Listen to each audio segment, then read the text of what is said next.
ಕರ್ನಾಟಕ ಮತ್ತು ಮಹಾರಾಷ್ಟ್ರದ ನಡುವೆ ನಡೀತಾ ಇರುವ ಭಾಷಾ ಶೀತಲ ಸಮರಕ್ಕೆ ಸಾರಿಗೆ ಸಂಸ್ಥೆಯ ಬಸ್ಗಳು ಜಖಂಗೊಳಿಸ್ತಾ ಇರುವಂತಹ ಮಧ್ಯೆ ಮಹಾರಾಷ್ಟ್ರದ ಯುವಕರು ಬೀದರ್ ಸಾರಿಗೆ ಸಂಸ್ಥೆಯ ಬಸ್ ಕಂಡಕ್ಟರ್ಗಳನ್ನು ಸನ್ಮಾನಿಸಿ ವೈಷಮ್ಯಕ್ಕೆ ಬ್ರೇಕ್ ಹಾಕುವ ಪ್ರಯತ್ನವನ್ನು ನಡೆಸಿರುವಂತಹ ಘಟನೆ ನಡೆದಿದೆ. ಈಶಾನ್ಯ ಕರ್ನಾಟಕ ಸಾರಿಗೆ ಸಂಸ್ಥೆಯ ಬೀದರ್ ವಿಭಾಗದ ಡಿಪೋದ ಬೀದರ್ ನಾಂದೇಡ್ ಬಸ್ ಚಾಲಕ ರಾಜಕುಮಾರ್ ಹಾಗೂ ನಿರ್ವಾಹಕ ಅಂಕುಶ್ ಅವರನ್ನ ಮಹಾರಾಷ್ಟ್ರ ನಾಂದೇಡ್ ಬಸ್ ನಿಲ್ದಾಣದಲ್ಲಿ ಮಹಾರಾಷ್ಟ್ರ ಯುವಕರು ನಿನ್ನೆ ಮಧ್ಯಾಹ್ನ ಶಾಲು ಹೊದಿಸಿ ಹೂಮಾಲೆ ಹಾಕಿ ಸನ್ಮಾನಿಸುವ ಮೂಲಕ ಇನ್ನು ಮುಂದೆ ಮರಾಠ ಅಥವಾ ಕನ್ನಡ ಎಂಬ ಭೇದ ಮರೆತು ಒಗ್ಗಟ್ಟಾಗಿ ಬಾಳೋಣ ಎಂಬ ಸಂದೇಶವನ್ನ ಸಾರಿದ್ದು ಎಲ್ಲೆಡೆ ಶ್ಲಾಘನೆಗೆ ಪಾತ್ರವಾಗಿದೆ. महाराष्ट्रातील कर्मचाऱ्यांचा, कंडक्टरचा, ड्रायव्हरचा, कर्नाटकच्या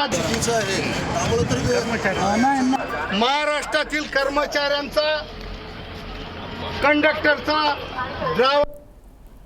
कर्नाटकमध्ये आपली महाराष्ट्र शासनाची बस गेल्यानंतर कर्नाटकच्या धर्तीवर, कर्नाटकच्या जमिनीवर ज्या पद्धतीने कर्नाटकच्या लोकांनी आमच्या ड्रायव्हरचा, कंडक्टरचा अपमान केले, तोंडाला कलर लावलेत. कर्नाटकमध्ये आपली महाराष्ट्र शासनाची बस गेल्यानंतर कर्नाटकच्या धर्तीवर, कर्नाटकच्या जमिनीवर ज्या पद्धतीने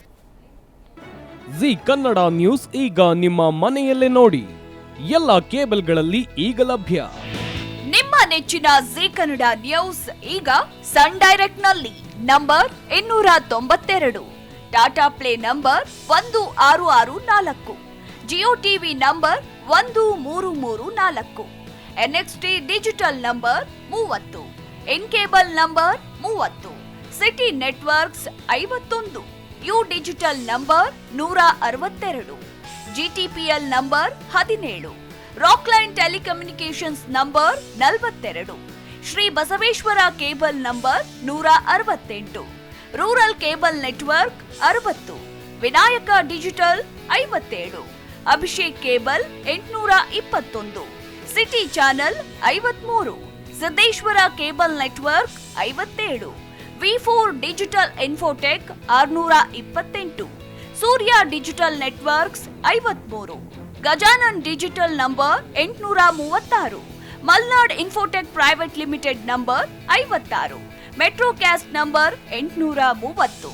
ವಿಕ್ಟರಿ ಡಿಜಿಟಲ್ ನಂಬರ್ 167ರಲ್ಲಿ ನೋಡಿ ಆನಂದಿಸಿ.